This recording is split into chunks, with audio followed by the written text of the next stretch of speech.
Oh, it's time. Time to get radical. Viewer discretion is advised. Welcome to Radical Comment of the Week for February 9th through the 15th, 2021. These are the very best comments from that time period. Starting out, we have the three honorable mentions going to Juliet India Mobile, The Winged Avenger, and Red Stratus 97. The bronze medal comes to us from Mecca Zaus. Well said, Rick. Scary to think that 20 years ago, the idea of changing gender on a whim and having it legitimized by angry mobs with laws being introduced and government backing/enforcing them would seem insane. Literally insane, but it's now normal. Now we have high school boys in girls' locker rooms and playing on girls' sports teams. And if parents dare oppose that, they are instantly labeled transphobic and bigoted, as if they are the people with psychological issues. This is the new normal. It is sad, depressing, and illogical in every sense of the word. I say this from my heart. I honestly hope I'm not around in 20 years from now. I can see society is deteriorating, and at that point I think we'll be so far gone that any semblance of a normal life will be far-fetched and unattainable. You can't put water back into the broken bottle. The damage being done now is irreversible and can only lead to further insanity. Humanity as a whole has peaked, and now it's in swift decline. As much as I love the convenience of modern life, I have this fantasy of being a Native American before the industrialized nation, where your job was to stay alive, hunt and harvest for food, build shelter and fires to stay warm, marvel at the heavens day and night while thanking the Great Spirit for the blessed life we are given. Simple, blessed life, all while treating the earth right. So when it comes to one thing you say, the idea of boys in a girl's locker room. By boys, we mean boys, biological boys, born boys, but maybe boys that feel like they're girls, right? Boys that feel like they're girls. You know, hypothetically, I'll throw this out there. And I was talking to a friend of mine about this. You know, when it comes to boys and girls' locker rooms, how about men in women's bathrooms? Men in women's bathrooms, okay? Bathrooms, man, woman, right? The idea is a man goes into the man's bathroom, the women go into the women's bathroom. Now, the weird thing is, a lot of women, a lot of people from these groups that try to say that, well, you know, if you feel like a woman, you're a woman. If you feel like a man, you're a man. It's all about how you feel. It's not about the biology. It's all about how you feel. Wouldn't it be ironic to see like it normalized for a lot of men to be going into female bathrooms? But let's say you're not wearing a wig, right? I know I'm deviating from your comment. Okay, just bear with me here. Let's say you're not wearing a wig. Let's say you don't have your high-heeled shoes on and your dress and everything. Let's say, you know, you're still a woman, but you're not dressed up as a woman that day. And you just like saunter into the women's bathroom. You know, the craziness that we're leading into is a world to where I can just walk into a woman's bathroom. Sup, girl? You know, and just sit down. That's what I would say to a woman if I saw them in the bathroom. Sup, girl? And just go in there and sit down. And I guess like pee sitting down if I wanted to, right? I could just go in there. Lots of men could go in there and just say that, you know what? We're not just wearing our stuff today. That's the insanity that we're marching to in society, right? This is where things lead. Okay? You got to stop at some point. You got to stop. The idea that they would start legalizing and mandating, if anything, that, you know, but it comes down to the bathrooms. And of course, high school boys, what's a scenario where, well, you know, high school boys are at that phase to where everything's blossoming, right? What if you deviate a plan with your other fellas to come to work wearing wigs one day? And, you know, you start talking like a female, you put on makeup. We want to be identified as females. Now can we get in the female locker rooms and, you know, play with the females? You see what I'm talking about? This is the insanity that we're leading into in society. And people like myself, people that actually just stand up and say, you know, this is insanity, are actually now being labeled as, hateful people. And I don't even know, trans bashers, transphobes, or whatever. Yeah, it's sad times, Mecha's House. Sad times. The silver medal comes to us from Juliet India Mobile. I don't really see collecting as a way of reliving the past. I see it as a way of experiencing some past feelings which may bring you joy, but it's a fine line between joy and an underlying problem. I'll explain.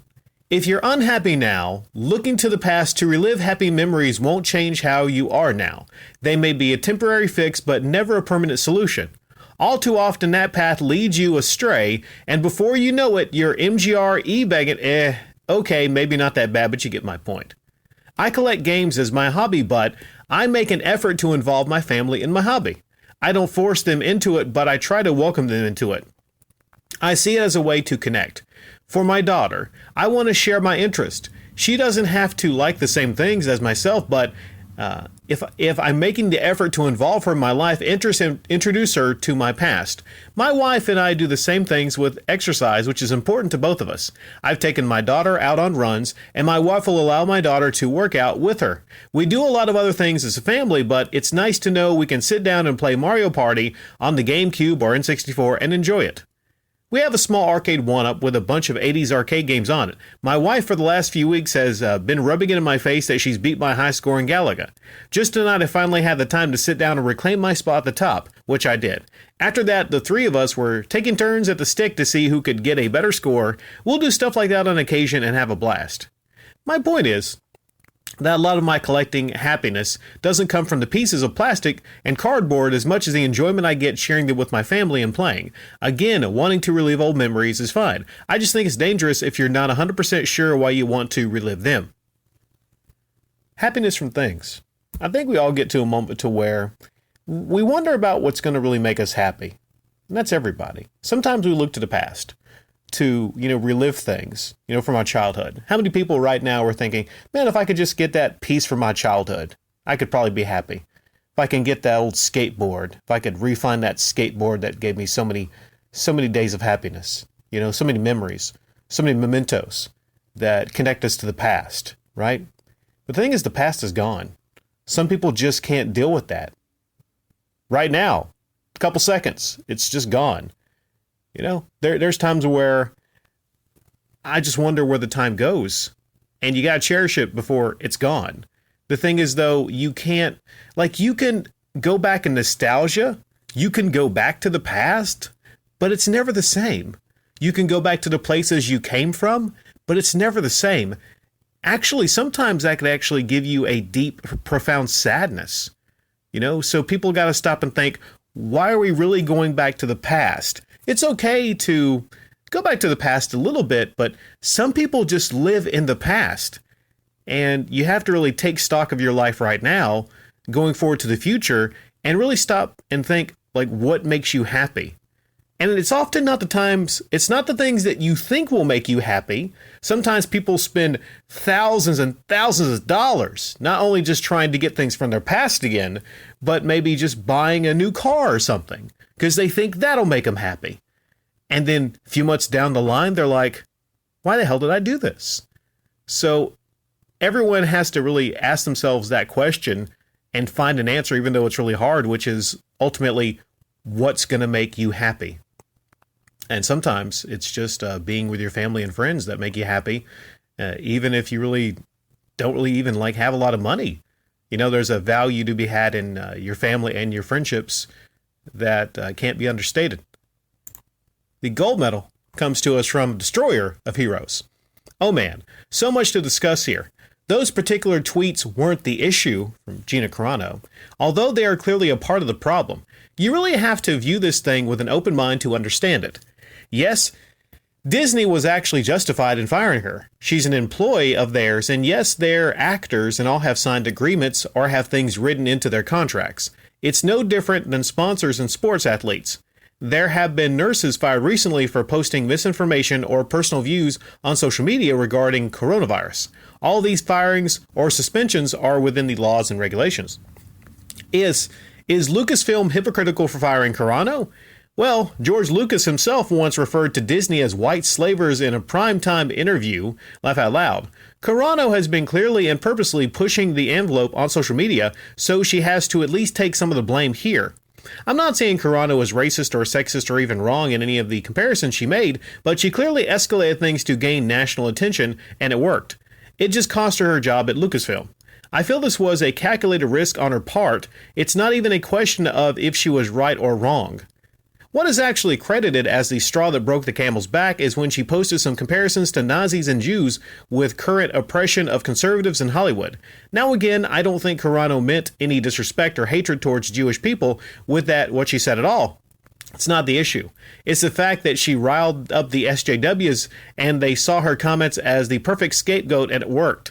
Some may consider her post to be in poor taste, but she still made a valid point, and the reference had some fair comparisons with the context. Not enough to get her canceled, but again, this has been building up, and Disney is a powerful company. The pressure to fire Carano came from the SJWs. They wanted Daisy Ridley and Brie Larson to be the face of Disney and were angry that we didn't embrace their garbage characters. Gina Carano is the strongest female personality to grace Disney in a while, both physically and vocally, yet she defiled the SJW movement because she does not adhere to identity politics. That's why they wanted her gone. Well, that and the fact that they are mad at the white stray males. They loved Cara Dune on the show and not Rey or Captain Marvel. Yeah, a lot to really dive into here that I could. I think it's kind of ironic.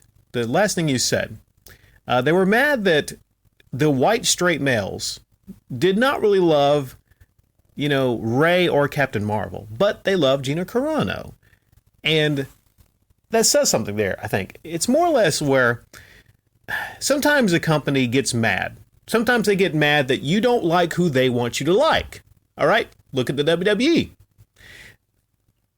The WWE, at a time, wanted us to really, really like Randy Orton and Batista.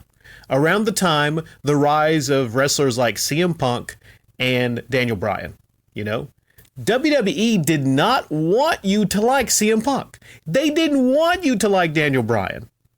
Look at the pipe bomb.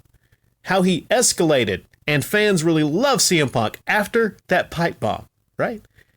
WWE must have been furious, but eventually they caved in. They said, you know what? It's about what the fans want.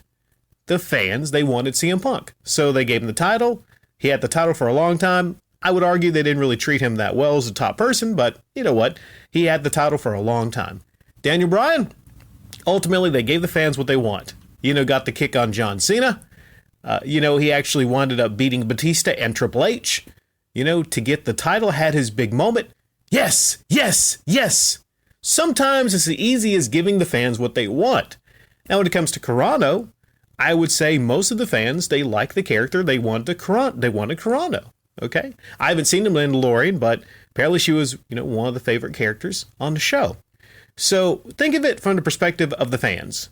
Mostly the fans, they didn't like Brie Larson. They didn't like that character. They didn't like the movie. And most of the fans. Okay. Some of the fans, they loved it, but most of the fans did not. Most of the fans did not care for Rey in Star Wars. Some fans liked Rey.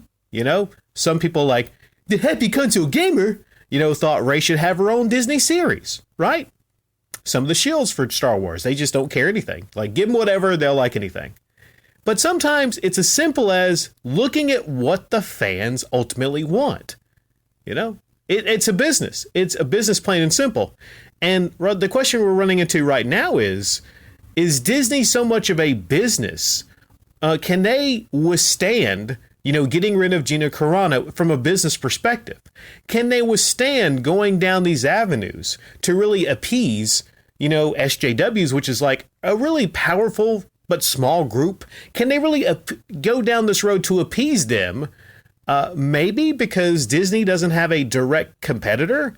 When it comes to entertainment, I mean, who's going to step up and take on like Disney?